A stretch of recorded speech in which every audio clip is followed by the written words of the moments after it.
एक समय की बात है। एक गुरु और उनका शिष्य एक नदी के तट पर पानी पीने के लिए जाते हैं। वो देखते हैं कि एक बिच्छू पानी में डूब रहा है। यह देखकर गुरु उस बिच्छू को अपने हाथों में उठाकर जमीन पर रख देते हैं। यह करते वक्त वह बिच्छू गुरु को डंक मार देता है। हालांकि बिच्छू की जान बच जाती है। थोड़ी ही देर में वह बिच्छू फिर से फिसलकर पानी में गिर जाता है। गुरु फिर से उसको बचाते हैं और इस बार नदी के घाट से थोड़ी दूर पर रखते हैं।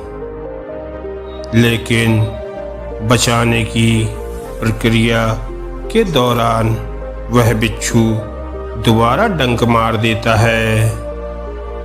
शिष्य यह देखकर घबरा उठता है और अपने गुरु से पूछता है कि गुरुजी, आप उस बिच्छू को बार बार क्यों बचा रहे हैं और हर बार वह आपको डंक मार रहा है। आपको यह भी पता है कि उसका स्वभाव डंक मारना ही है। गुरु बोलते हैं कि बिच्छू का स्वभाव है डंक मारना और मेरा स्वभाव है दूसरों की मदद करना और उनके जीवन को बचाना। जिस प्रकार वह अपना स्वभाव नहीं बदल सकता है, उसी भांति मैं भी अपना स्वभाव नहीं बदल सकता हूँ। इस संसार में उपस्थित हर एक चीज का एक स्वभाव होता है। साथ ही साथ अपवाद भी सुनिश्चित है। अपवाद एवं द्वैत रूप भी जीवन के प्रमुख नियमों में से एक है। अस्तित्व की हर एक व्यवस्था का चुनाव इस अस्तित्व ने स्वयं अचेतन में किया है, लेकिन मनुष्य के संदर्भ में इस अस्तित्व ने पूरी स्वतंत्रता दे रखी है। पूर्ण स्वतंत्रता। आप चाहे तो बुद्ध, महावीर, कृष्ण या फिर लाओत्से की भांति चेतना के शिखर पर पहुंच सकते हैं, या फिर हिटलर, मुसोलिनी, स्टालिन या फिर चंगेज खान की तरह चेतना के निम्नतम स्तर पर पहुंच सकते हैं। इतनी व्यापक स्वतंत्रता मनुष्य को इस प्रकृति ने दे रखी है। वहीं पर जीव जंतुओं का स्वभाव पहले से ही इस प्रकृति ने निर्धारित कर दिया है। एक शेर हमेशा हिंसक होता है। निश्चय ही कभी कभी वह शिकार नहीं करता है, यहाँ तक कि जब शिकार आसानी से उसकी पकड़ में हो तब भी।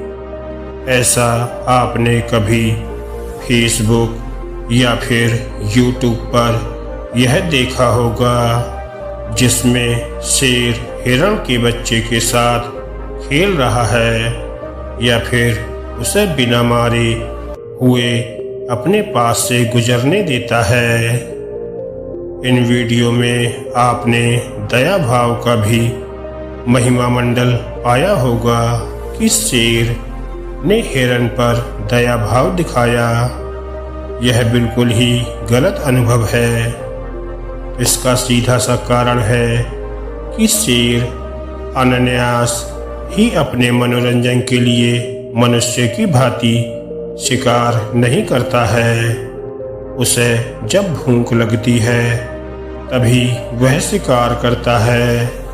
यह बात इस पृथ्वी पर पाए जाने वाले सभी शेरों के लिए सही है।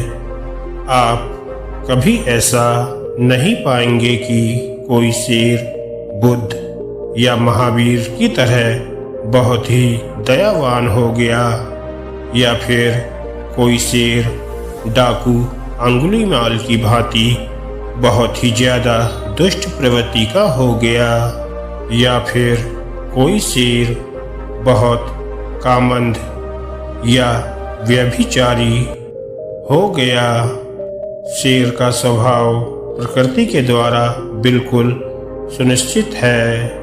निश्चय ही कभी कभी अपवाद देखने को मिल जाता है, लेकिन उस अपवाद की स्थिति में भी भिन्नता बहुत ज़्यादा नहीं होती है। उदाहरण के तौर पर कभी कभी ऐसा देखने को मिलता है कि एक शेर नरभक्षी हो गया है। यहाँ पर यदि ठीक से आकलन किया जाए तो आपको यह ज्ञात होगा कि अभी भी शेर हिंसक ही है, बस उसे हिरण से ज़्यादा मनुष्यों के मांस में ज़्यादा रुचि हो गई है। मेरी बात बुद्ध की एक कहानी से और स्पष्ट हो जाएगी। बुद्ध अपने शिष्यों के साथ एक गांव से गुजर रहे थे। वहां के लोग किसी कारणवश बुद्ध से बहुत नाराज थे। वे लोग बुद्ध को गालियां देने लगे एवं उनके बारे में अपशब्द कहने लगे। बुद्ध ने उनसे कहा, मित्रों, यदि आप लोगों की बात पूरी हो गई हो तो मैं अगले गांव के लिए आगे बढ़ूं। वहां के लोग बुद्ध की बात सुनकर बहुत ही आश्चर्यचकित हुए। उन्होंने बुद्ध से पूछा, हमने तुम्हें गालियां दी, हमने तुम्हारे बारे में अपशब्द कहा, क्या तुम्हें तनिक भी बुरा नहीं लगा? बुद्ध ने कहा कि थोड़ी देर पहले जिस गांव से मैं यहाँ आया, उस गांव के लोगों ने बहुत सम्मान दिया, साथ में बहुत सारी मिठाइयाँ भी दी, लेकिन हमने खाना पहले ही खा लिया था, इसलिए हमने वो मिठाइयाँ नहीं खाई और वो मिठाइयाँ उन्हें वापस ले जाना पड़ा। इसी भांति यह गालियाँ लेने का कोई प्रयोजन नहीं बनता, इसलिए इसे आप लोगों को ही वापस ले जाना पड़ेगा। यदि आप लोगों को मुझे क्रोधित होते हुए देखना था तो फिर आप लोगों ने तनिक देरी कर दी। आप लोगों को 12 साल पहले मेरे पास आना चाहिए था। अब क्रोध का भाव ही नहीं बचा। अब किसी भी उपाय से मैं क्रोध कर ही नहीं सकता। यदि क्रोध करूंगा भी तो वह बनावटी ही होगा, अभिनय ही होगा। बुद्ध का स्वभाव करुणा का है। बुद्ध के भीतर से जब भी कोई धारा प्रवाहित होगी तो वह करुणा से पूरी तरह सरोबोर होगी। अब क्रोध की कोई व्यवस्था ही नहीं रही। क्रोध की ऊर्जा भी पूरी तरह से रूपांतरित हो गई करुणा में। इसी भांति महावीर भी एक गांव से गुजर रहे थे। महावीर की नंगनता से उस गांव के लोगों के अंदर बहुत रोष था कि वह समाज में नंगनता एवं व्यभिचार फैला रहा है। उन्होंने महावीर को पकड़कर उनके कानों में कीलें ठोंक दी। महावीर के चेहरे पर कोई क्रोध का भाव ही नहीं था, बजाय उनके चेहरे पर शांति और शीतलता का भाव था, जिसे देखकर लोग दंग रह गए। कुछ लोगों ने उनसे पूछा कि हमने आपके साथ इतना बुरा व्यवहार किया, आपको इतनी पीड़ा दी, फिर भी आपको क्रोध नहीं आया, आपके मन में बदला लेने की भावना जागृत नहीं हुई।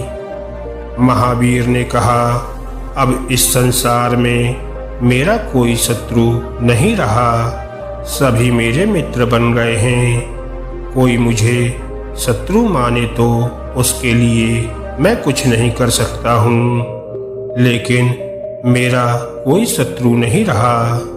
अब मैं चाहकर भी शत्रु नहीं बना सकता। महावीर का स्वभाव, महावीर की अवस्था मैत्री और प्रेम से रूपांतरित हो गई। निश्चय ही ये दोनों कहानियाँ अविश्वसनीय एवं काल्पनिक लगती होंगी। महावीर और बुद्ध को गुजरे हुए 2000 वर्ष से भी ज्यादा हो गए हैं। तब से खरबों लोग इस धरती पर पैदा हुए और उनके जैसा सुंदर चित्त के बस कुछ मुट्ठी भर ही लोग पैदा हो पाए। हम अपने आसपास नजर दौड़ाएं तो हर तरफ अविश्वास, धोखा, छल ही छल देखने को मिलता है।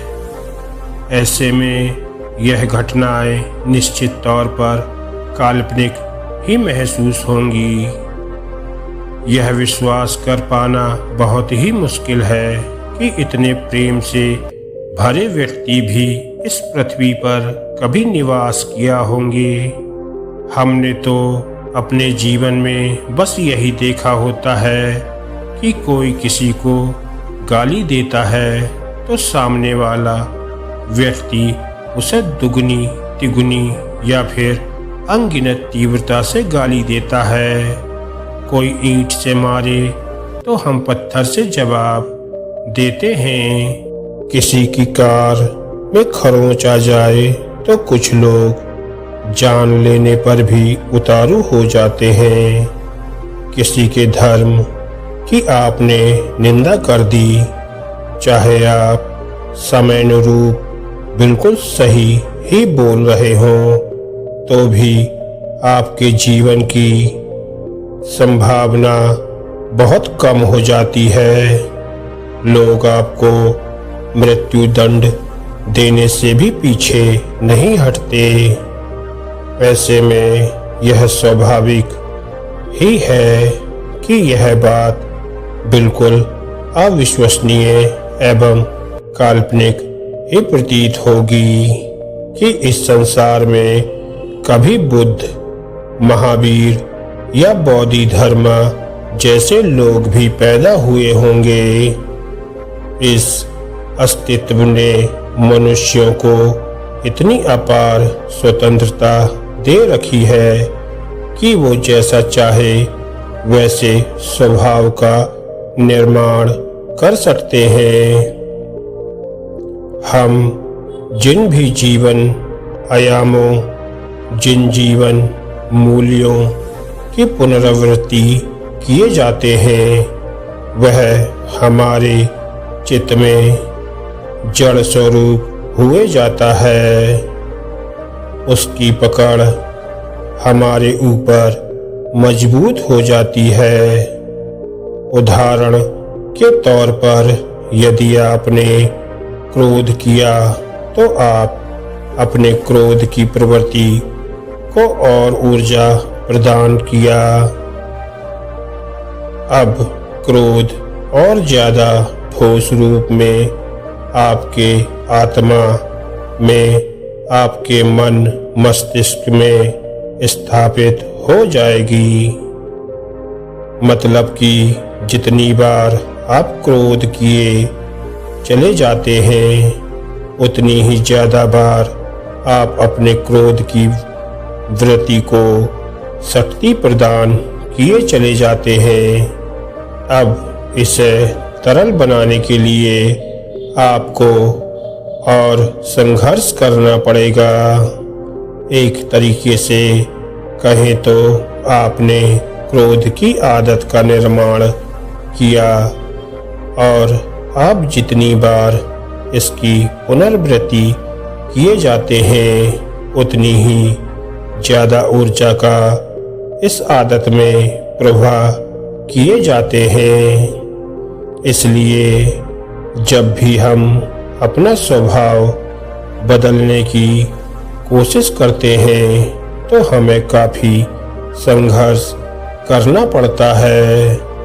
आपको अपने आसपास बहुत सारे लोग यह शिकायत करते हुए मिल जाएंगे कि मैं अपने गुस्से को नियंत्रित करने की कोशिश बहुत दिनों से कर रहा हूँ, लेकिन हर बार कुछ ऐसा हो जाता है कि ना चाहते हुए भी क्रोध हो ही जाता है।